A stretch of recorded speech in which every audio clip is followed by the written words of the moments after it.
Hey guys, this is EnglishFandom1324. It's the last creepypasta I'm going to be doing for today. Getting kind of tired. This one is called the Succubi, or the Succubus, whatever you or whatever you can call it. It all started about a year ago in 2010 with a man named Joe. You see, Joe started to have twisted dreams of his room, only it wasn't his room, more like a copy of his room, but all wrong. For example, in this dream version of his room, the walls were damp and covered in mold and bugs. The room smelled like a dog and had crapped in it over and over again.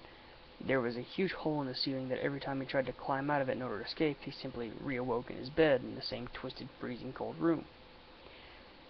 And as for his bedroom door, well, the door had vanished. It simply just wasn't there. Not to mention there was a strange creature always hiding in his closet, always peeking through, just staring at him, breathing heavily like it was excited.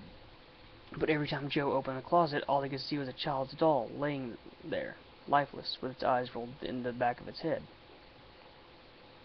Joe would always wake up screaming from those repetitive nightmares. He tried to sleep over at a friend's home to, skip the nightmares, but he'd always end up waking back up in his own bedroom. He would ask his friend what the hell happened, and his friend would simply reply every time, "You didn't sleep over at my house last night, dude. Are you wasted or something?" After a while, he simply stopped going to sleep. He couldn't take it anymore. For a while, Joe was happy, fueled by coffee and all the sweets and fast food he could get a hold of, playing video games and watching TV all night.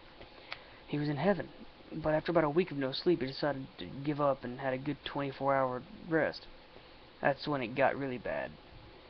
He had that dream again, only this time the walls in his room were bleeding and twitching like they were alive, and his bedroom door kept appearing and disappearing rapidly, like a flickering light bulb just about to go out after years of use. From all around him he could hear the sounds of babies crying, and the last thing he saw before he awoke in the real world was the child's doll, standing at the end of the bed, staring at him, drooling and excited. Joe woke up in the real world, screaming. He thought to himself, "That's it, fuck it, I'm never sleeping again." After about 2 weeks of no sleep, Joe was going insane. He started to cut himself to keep himself awake, while mumbling to himself, "Never fall asleep, that's what she wants. Never fall asleep, that's what she wants me to do." Poor Joe tried to write a message to himself in his own blood on his walls to remind him to stay awake. He had hoped that the shock from the cuts on his body would buy him a few days' worth of insomnia, but he soon passed out from losing too much blood. In his injured and demented state, he stumbled to his mattress to catch his breath, but it was too late. He had been awake for weeks, isolated in his bedroom, drunk, sick, paranoid, and half insane. He soon gave in without knowing it. Soon he awoke in the dream world, where she is God, the creature that had been stalking and taunting him for months. He awoke in a place that looked like his bedroom, just as always.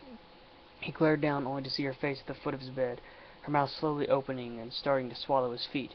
Joe screamed for help for minutes on end. "Help! Somebody help me! Oh God, she's eating me!" But throughout the whole thing, he couldn't move. She had him paralyzed with her insanely strong throat.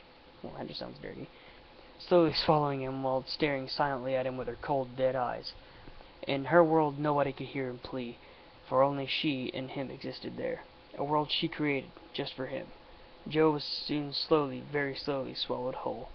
And alive by the abomination, and all he could hear, whilst trapped inside her belly, was the sounds of babies crying. He was never seen again, for in the real world, his body simply just vanished, and nobody remembered poor Joe, not even his family and friends whom he was so close to. It was like he never existed, like he was erased from existence. Now Joe spends the rest of his days trapped in the dream world, inside the belly of the beast, forever, never to sleep again.